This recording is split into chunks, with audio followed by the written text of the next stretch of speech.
Selamat pagi Bapak Ibu Saudara yang dikasihi Tuhan. Saya yakin semua hal yang terjadi dalam kehidupan kita itu ada sebuah tujuan yang Tuhan tetapkan. Dan saya katakan itu adalah sebuah pendidikan yang Tuhan berikan dalam hidup kita.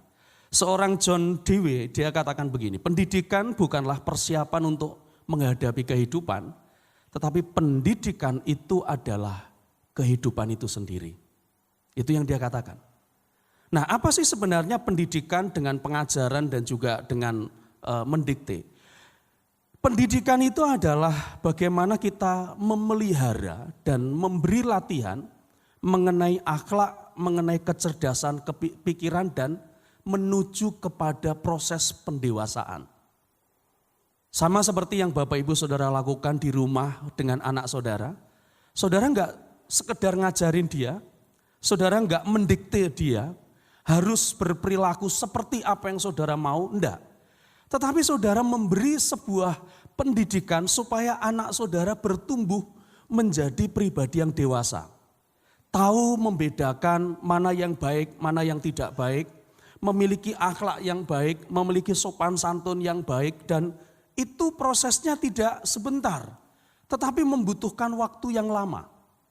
Bahkan kadangkala saudara harus capek hati, capek pikiran, tenaga, saudara berikan itu untuk anak-anak saudara bertumbuh menjadi dewasa. Itu yang juga Tuhan kerjakan dalam kehidupan kita. Tuhan bukan cuma sekedar memberikan firman-Nya untuk mendikte kita, tetapi yang Tuhan lakukan adalah mendidik kita untuk menjadi pribadi yang dewasa. Supaya hidup kita menjadi pribadi yang memperkenankan hati Tuhan. Kitab Titus pasal 2 ayat 12. Di dalam surat Titus pasalnya yang kedua.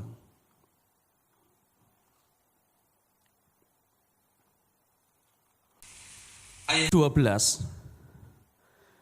Di sini dikatakan begini. Ia mendidik kita supaya kita meninggalkan kefasikan dan keinginan-keinginan duniawi. Dan supaya kita hidup bijaksana, adil dan beribadah di dalam dunia sekarang ini. Tapi kalau di dalam versi lain, di dalam versi mudah dibaca, kalau Bapak Ibu Saudara ada Android, ada versi mudah dibaca, itu dikatakan begini. Anugerah itu mengajar kita hidup untuk tidak melawan Allah dan tidak melakukan kejahatan yang suka dilakukan oleh dunia. Anugerah itu mengajar kita untuk hidup di bumi ini, di bumi saat ini dengan bijaksana dan dalam jalan yang benar, yaitu menunjukkan bahwa kita melayani Allah. Jadi Tuhan memberikan anugerahnya di dalam kehidupan kita, itu bukan untuk kita pakai semau kita, bukan kita pakai seenak kita. Tetapi di situ Tuhan mau anugerah yang Tuhan berikan itu kita pakai dengan bijaksana dalam sebuah jalan yang benar untuk kita pakai melayani Tuhan. Ini yang luar biasa Bapak Ibu. Nah, oleh karena itu seringkali manusia diperhadapkan kepada sebuah ujian, sebuah pencobaan, sebuah keadaan yang sulit supaya kita paham bahwa pendidikan yang Tuhan berikan itu harus ada sebuah ujian untuk menentukan level keberhasilannya. Makanya kadangkala waktu kita mendengar tentang, diajar tentang pengampunan, dididik tentang mengasihi, maka kita diperhadapkan kepada situasi apakah kita bisa mengampuni atau tidak. Apakah kita bisa mengasihi atau tidak. Ya. Ini juga yang terjadi dalam kitab Injil Lukas pasalnya yang keempat. Pada waktu Tuhan Yesus menghadapi pencobaan di padang gurun. Ya, sebelum Tuhan Yesus masuk ke dalam sebuah pelayanan yang berpengaruh kepada orang banyak, kita tahu Alkitab dalam Injil Matius dan juga Injil Lukas menuliskan tentang ini. Bagaimana Yesus dicobai setelah dia berpuasa 40 hari 40 malam. Bapak Ibu Saudara bisa membacanya. Dan di situ kita bisa melihat ada 3 hal yang diujikan dalam kehidupan Yesus. Saya akan baca dengan cepat. Lukas pasal 4 ayat 1 sampai 13. Dikatakan demikian. Yesus yang penuh dengan Roh Kudus kembali dari sungai Yordan, lalu dibawa oleh Roh Kudus ke padang gurun. Di situ ia tinggal 40 hari lamanya dan dicobai iblis. Selama di situ ia tidak makan apa-apa dan sesudah waktu itu ia lapar. Lalu berkatalah iblis kepadanya, "Jika engkau anak Allah, suruhlah batu ini menjadi roti." Jawab Yesus kepadanya, "Ada tertulis, manusia hidup bukan dari roti saja." Bapak Ibu, inilah yang terjadi. Manusia membutuhkan makan, maka diuji dengan kebutuhan itu. Saudara, ada seorang yang namanya Sigmund Freud. Dia adalah orang yang menemukan teori psikoanalisis. Dia mengatakan begini, setiap orang itu memiliki apa yang dinamakan ide atau id, yaitu sifat dasar manusia yang di dalamnya ada insting untuk merasakan lapar, untuk merasakan haus, keinginan seks, gairah, agresivitas, itu ada dalam kehidupan manusia. Dan itu namanya id. Nah, id ini bertujuan untuk memenuhi kebutuhan dasar manusia, yaitu dengan terpenuhinya aspek kehidupan, kebutuhan hidup. Makanya insting itulah yang mendorong orang untuk punya keinginan makan, minum, punya harta, punya rumah, punya mobil, punya keluarga, ya. Pengen punya pendidikan yang tinggi, pengen punya kedudukan, pengen dihargain orang, pengen dihormati orang, itu id. Nah, sehingga manusia kemudian berupaya untuk memenuhi kebutuhan itu dengan cara apapun. Ya. Sehingga manusia punya yang namanya ego. Ego inilah yang mengatur kita untuk ngapain dengan cara apa supaya kita bisa memenuhi tuntutan id tadi. Makanya kalau orang pengen makan, maka dia mulai egonya bergerak, gimana caranya supaya bisa makan? Saya harus bekerja supaya punya duit. Kalau punya duit baru bisa makan. Tetapi selain punya ego, manusia itu punya yang namanya super ego. Simpelnya begini saudara, super ego ini berguna untuk ngerem ego manusia. Ego kalau dibablasin maka akan menjadi ego yang salah. Ya kan? Melakukan sebuah tindakan yang salah. Nah, super ego inilah yang ngerem. Jadi super ego ini berisi norma, berisi aturan, berisi nilai-nilai sehingga rasa lapar tadi, ego kita mengatakan kita harus cari makan, super ego inilah yang mengatakan dalam hati kita untuk cari duit, baru lu bisa beli makanan. Nah, sayangnya kondisi realitas kadangkala tidak mendukung. Duit nggak punya, pekerjaan nggak ada, ego yang digedein. Nah, sehingga super ego ini yang kewalahan. Makanya kenapa ada orang melakukan kejahatan, mencuri. Ya, karena mungkin dia perlu makan, id-nya bergejolak. Setelah id-nya bergejolak, maka kemudian dia berupaya untuk memenuhinya. Super egonya berteriak dari dalam hatinya, harus kerja. Tapi ternyata dia nggak punya pekerjaan. Sehingga apa namanya? Muncul yang namanya 3 kebutuhan. Psikopat, narsisme, dan kemudian velianisme. Psikopat, orang akan memiliki kekurangan empati dan juga pengendalian diri. Narsis, orang mulai mencari perhatian secara ekstrim, narsisme. Dan kemudian velianisme adalah keyakinan manipulatif, tidak ada perasaan yang berujung kepada menghalalkan bermacam cara. Makanya kenapa kadangkala ada orang yang mencuri, setelah ditanya alasannya simple sekali. Lapar Pak, nggak punya makanan. Nah, Yesus dicobai dan ini menjadi kebutuhan dasar manusia. Semua orang butuh makan, apalagi dalam kondisi sulit. Nah, dalam kondisi sulit hari-hari ini yang kita hadapi terkait dengan corona, COVID-19, ada banyak orang yang akhirnya terjebak kepada ego. Sehingga bukan cuma di sini, seluruh Indonesia hari ini orang berteriak, gak ada masker, gak ada sanitizer. Ya, orang nimbun, bahkan pemerintah sudah ngancem, siapa yang ketahuan nimbun pasti akan dihukum. Ya.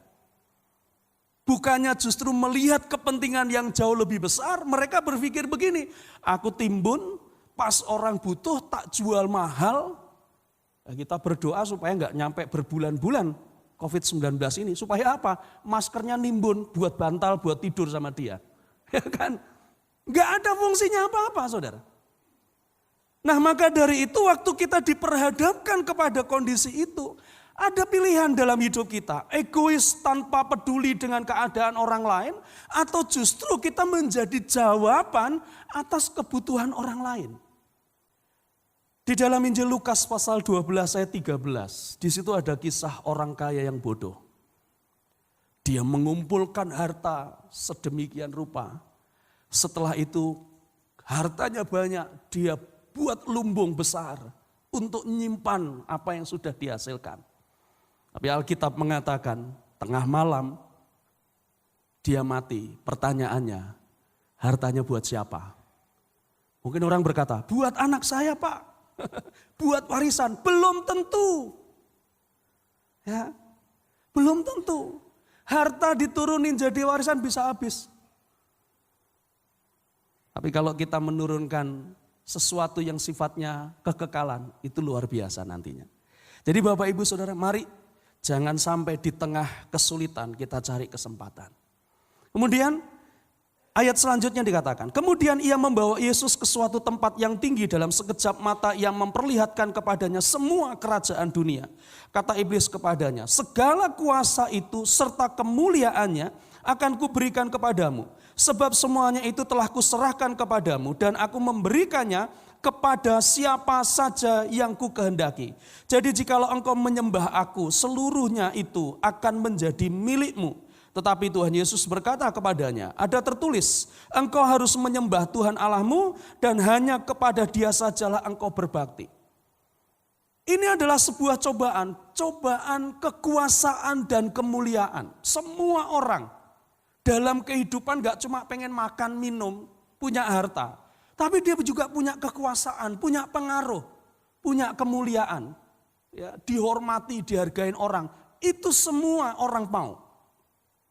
Maka dari itu Yesus dicobai dengan ini. Menjadi sebuah contoh buat kita.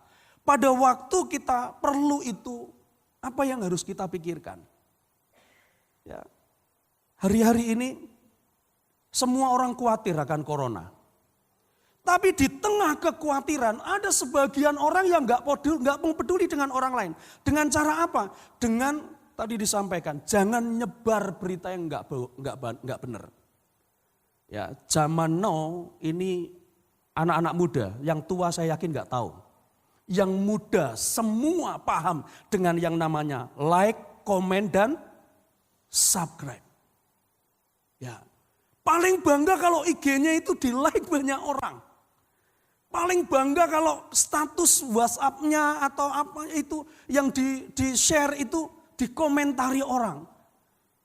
Kalau sangat bersyukur, sangat bangga, sangat senang kalau akun YouTube-nya di-subscribe sama orang. Loncengnya dibunyiin. Nah.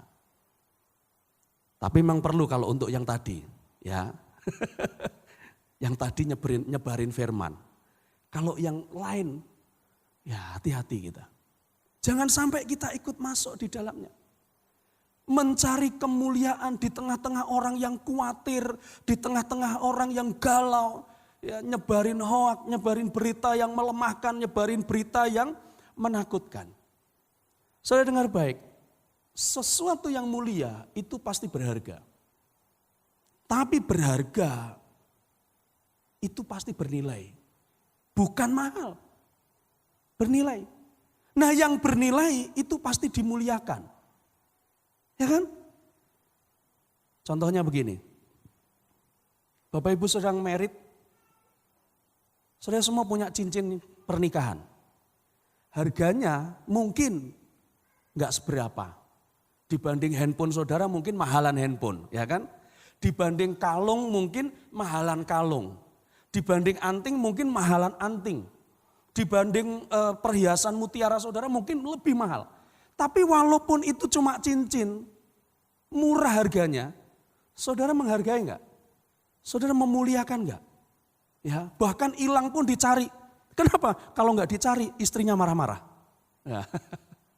Jadi Bapak Ibu Saudara, mari jadilah pribadi yang mulia dengan cara apa? Memberi nilai buat orang lain.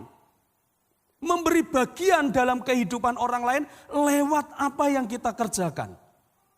Sehingga itu menjadi sesuatu yang berdampak dalam kehidupan. Kemudian selanjutnya, ayatnya yang ke-9 dalam Injil Lukas dikatakan. Kemudian iblis itu membawa Yesus ke Yerusalem dan menempatkan dia di bubungan bait Allah. Lalu berkata kepadanya, jika engkau anak Allah, jatuhkanlah dirimu dari sini ke bawah. Sebab ada tertulis, mengenai engkau, ia akan memerintahkan malaikat-malaikatnya untuk melindungi engkau. Dan mereka akan menatang engkau di atas tangannya supaya kakimu jangan terantuk kepada batu. Tuhan Yesus menjawabnya katanya, ada firman, jangan engkau mencobai Tuhan Allahmu. Saudara, di sini ada sebuah gambar. Coba, ya. Ini adalah Limanhi, dia pendiri gereja Sincheonji Yesus. Memang katanya ini gereja aliran sesat. Tapi sudah tahu, ini orang pendeta ini sekarang lagi dituntut untuk dipenjara. Kenapa? Gereja di Korea ini punya kontribusi lebih dari separuh 4.000 kasus infeksi virus corona yang melanda Korea asalnya dari jemaat dia. Jadi ada jemaatnya yang pulang dari luar negeri ikut ibadah. Setelah ikut ibadah mulai merebak virus dari gereja. Waktu pemerintah mulai mendata, dia menyembunyikan data jemaatnya. Karena takut dihakimi, takut diserang, takut pokoknya pikiran negatif muncul. Sampai akhirnya apa? Dia berkata, enggak apa-apa, kita punya iman. Tapi iman yang tidak disertai hikmat akhirnya salah kaprah, saudara. Nah ini yang terjadi. Akhirnya dia berlutut. Dia minta maaf ke warga Korea, kepada pemerintahan. Tapi istilahnya nasi sudah jadi bubur. Ditambahin dengan ayam, ditambahin dengan kerupuk, ditambahin dengan apapun udah susah untuk dibenerin.